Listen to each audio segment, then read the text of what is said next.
Ricorso alla Corte Costituzionale contro lo spending review che colpisce soprattutto il Veneto. È l'ultima arma che intende sfoderare il governatore del Veneto Luca Zaia contro i tagli di Monti. Lo ha detto oggi come ospite di 24 Mattino su Radio 24. Zaia si è detto convinto che ci sia una disparità di trattamento tra regione e regione e che non si stia tagliando dove effettivamente si spreca.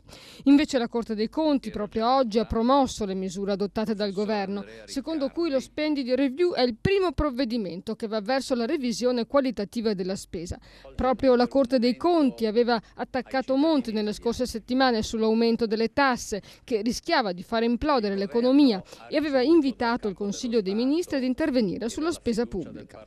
La ribellione nel Veneto contro i tagli non è esplosa però soltanto a Palazzo Balbi. Sul piede di guerra lo sono anche sindaci e avvocati che si sono schierati contro la chiusura delle 4 sedi distaccate del Tribunale di Venezia, ossia di Portogruaro, di San Donà di Piave, di Dolo e di Chioggia. Plaude all'accorpamento che avverrà negli uffici della Cittadella della Giustizia in Piazzale Roma invece il presidente del Tribunale di Venezia Arturo Toppan. In un periodo di organici ridotti, secondo Toppan, poter concentrare il personale consentirà una maggiore elasticità nell'utilizzo delle risorse disponibili.